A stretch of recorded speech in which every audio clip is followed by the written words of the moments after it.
दोस्तों स्वागत है आपका अपने सिविल हाउस स्टडी चैनल में। दोस्तों आज हम एक क्वेश्चन करेंगे जो हमने कल पढ़ा था। दोस्तों क्वेश्चन आपका कुछ इस तरीके से, a singly reinforced section beam has a width of 250 mm is reinforced with 3 bar of 16 mm dia. Use effective depth as 400 mm. Use FE 415 grade and M20 grade of cement. Find moment of resistance. दोस्तों हमें इस movement of resistance निकालना है। Movement of resistance क्या होता है? जो bending movement को बैलेंस करता है। दोस्तों इसमें इस बीम की विड्थ दे रखी है 250 mm और दोस्तों जो इसकी डेप्थ दे रखी है वो दे रखी है 400 mm और इसमें हमने बार यूज़ कर रखे हैं 3 बार जो कि जिनका डाया है 16 mm। दोस्तों हमें निकालना है फाइंड मोमेंट ऑफ रेजिस्टेंस। दोस्तों मोमेंट ऑफ रेजिस्टेंस निकालने के लिए हम FE 415 ग्रेड को F5 से करते हैं नोट। इससे होता है 415 न्यूटन mm स्क्वायर। और दोस्तों M20 ग्रेड के लिए FCK की वैल्यू होती है 20 न्यूटन mm स्क्वायर। और जो हमारा एरिया ऑफ स्टील होता है टेंशन जोन में, हमारे पास 3 बार है इसलिए हमने 3 से मल्टीप्लाई कर दिया इंटू π/4 इंटू डी स्क्वायर। इसका बेसिकली फॉर्मूला होता है number of bars into π/4 into D square. Number of bars यहाँ पे हमारे पास 3 बार दे रखी है और जिनका डाया दे रखा 16, तो हमने यहाँ से 16 का स्क्वायर कर दिया। जो हमारा area of steel in tension zone निकल के आता है वो हमारा होता है 60318 mm स्क्वायर। दोस्तों जिस तरीके से हम इस क्वेश्चन में दे रखा है बी की वैल्यू दे रखी है 250 mm और डी की वैल्यू दे रखी है 400 mm। दोस्तों हमें जो क्वेश्चन में गिवन था पहले हमने वो लिख लिया। अब दोस्तों उसके बाद हम बात करेंगे limiting depth of neutral axis. Limiting depth of neutral axis के लिए हमारे पास क्वेश्चन में 415 दे रखा है, FE 415 दे रखा है। तो हमारे पास FE 415 के लिए 0.48 D होता है। D मतलब होता है डाया डेप्थ। दोस्तों 0.48 इंटू डी की वैल्यू दे रखी है हमारे पास। ओवरऑल डी को बोला जाता है ओवरऑल डेप्थ। इसकी वैल्यू दे रखी है 400 mm। दोस्तों हमारे पास लिमिटिंग डेप्थ निकल के आता है 192। इसको हम डिनोट करते हैं XU से। दोस्तों अब बात करेंगे हम actual depth of neutral axis. दोस्तों actual depth of neutral axis को करने के लिए जैसे हम पहला मैंने आपको बताया था XU 0.87 F5 AST 0.36 FCK into B, ये हमारा कंप्रेशन साइड का फॉर्मूला है, ये हमारा टेंशन साइड का फॉर्मूला है। तो हमने इसको डिवाइड कर दिया। डिवाइड करने के बाद जो हमारे पास वैल्यूज़ है, हमारे पास 0.87 F5 की वैल्यू हमारे पास 415 थी इंटू हमने AST निकाला है ऊपर 60318 mm स्क्वायर, ये आ गया। उसके बाद हमारा 0.36 इंटू FCK की वैल्यू 20 न्यूटन mm स्क्वायर दे रखी है इंटू 250 इजिकल टू 120.98।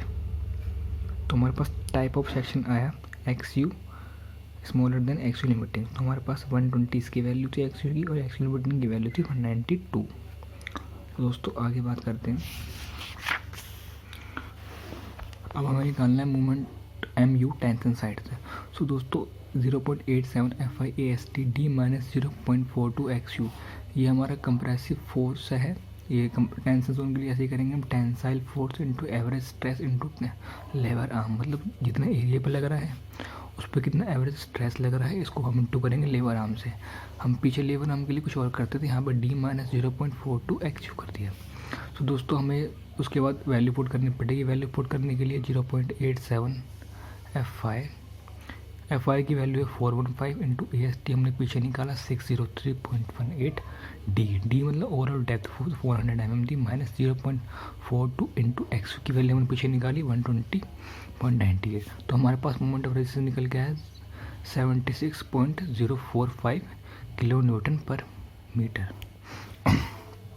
दोस्तों इसके बाद हमारा एक और टाइप 3 आता है। हमने पीछे टाइप 2 की बात करी, वो हमारा टाइप 3 आएगा। अब जैसे कि यहाँ दे रखा है type 3 in LSM design of beam. दोस्तों इसमें हम स्टेप 1 करेंगे, एज्यूम करेंगे जो ओवरऑल डेप्थ इफेक्टिव कवर को माइनस करके जो ओवरऑल डेप्थ होनी चाहिए वो D, मतलब जो D की वैल्यू होनी चाहिए वो 2 इंटू बी, मतलब जो हमारे पास मान लो जैसे हमारे पास विड्थ की वैल्यू है 400 तो उसका दुगना होना चाहिए मतलब 800। जो डेप्थ होगी वो विड्थ के 2 गुना में होगी और L/10। दोस्तों स्टेप 2 आता है हमारे पास calculate factor load and bending moment.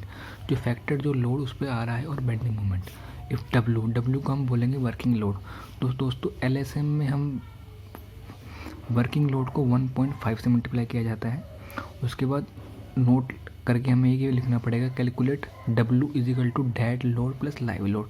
जो हमारे पास वर्किंग लोड है, वर्किंग लोड डेड लोड में उसका एज्यूमिंग जो स्ट्रक्चर का वेट आता है वो एज्यूम करना पड़ता है, मतलब जो स्ट्रक्चर होता है उसका भी उस पर वेट आ रहा होता है, प्लस लाइव लोड। जो लाइव लोड का मतलब होता है जो उस पर सामान वामान जो भी कुछ भी मतलब स्ट्रक्चर पे कुछ भी सामान वामान रखा हो तो उनका लोड आता है। एंड देन फैक्टर लोड का 1.5 इंटू W मतलब फैक्टर लोड। तो दोस्तों मैक्सिमम बेंडिंग मोमेंट के लिए WUL²/8 कर देंगे। उसके बाद हमारे पास स्टेप थर्ड आएगा, चेक फॉर डेप्थ एज्यूम। जो हमने डेप्थ एज्यूम की है वो सही है नहीं। सो दोस्तों MU limiting is equal to QBD²। तो D को इधर ले जाके स्क्वायर में ये रूट में आ जाएगा MU लिमिटिंग बाय QI। सो दोस्तों D for design plus effective पर इजिकल टू D डिज़ाइन। अगर मान लो जैसे हमने इफ़ D अज्यूम, हमने जो D अज्यूम करा जो उसकी ओवरऑल जो डेप्थ है, हम यहाँ पर ओवरऑल डेप्थ की बात कर रहे हैं, जैसे मैंने आपको बताया 2 into B करना है। सो दोस्तों अगर जो हमने D अज्यूम करा था अगर वो वैल्यू ज़्यादा आ जाती है D डिज़ाइन से तो ओके। अगर D अज्यूम जो हमने किया वो वैल्यू अगर कम आ गई जो हमने डिज़ाइन करा है तो रिडायरेक्ट ऑल स्टेप, मतलब हमें ये फिर से स्टेप कराने पड़ेंगे। सो दोस्तों इसके बाद मैं इसका एक रिलेटेड कोचिंग कराऊंगा जिससे ज़्यादा और क्लियरिटी आ जाएगी। उसके बाद हम बात करेंगे MU लिमिटिंग की। सो दोस्तों MU लिमिटिंग के लिए हमने किया 0.36 FCK into B into XU D minus 0.42 XU। सो दोस्तों MU limiting 0.36 FCK B into K 1 minus 0.4